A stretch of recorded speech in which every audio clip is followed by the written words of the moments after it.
Oh, hi. Thank you for joining us tonight. Tonight we're going to go ahead and make a Cuba Libre. And I know what you're thinking, it's just a rum and coke, how hard can that be? But let's be honest. When you're only using 3 ingredient drinks, they need to be the best possible ingredients and the perfect proportions to make it pull off alright, okay? So we're going to start off with this glass.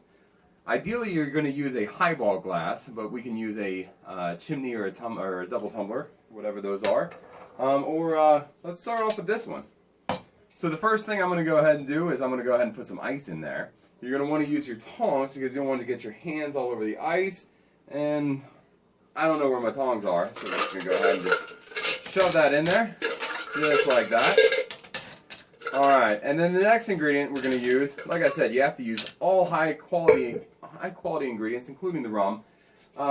Ideally, you're going to use a Cuban rum, but since that's pretty hard to get, you might want to go Puerto Rican or whatever. And we prefer light. So, I know it's not Puerto Rican, but this Hamilton's 87 white rum, the white sash, might work pretty good. Or, you know, if you want to spice it up, you can use something like an Angostura 7, or Mount Gay, or hey, let's look at this Kraken.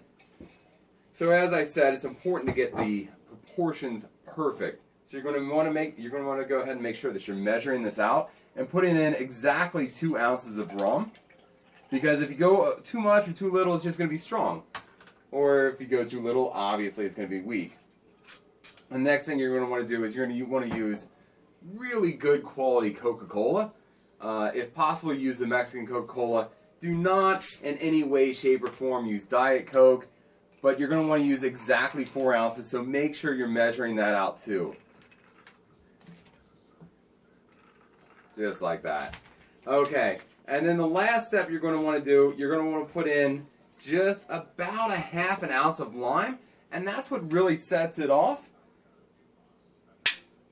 Or you can just skip the lime, whatever. You know what? Put the top in, here you go, to a free Cuba.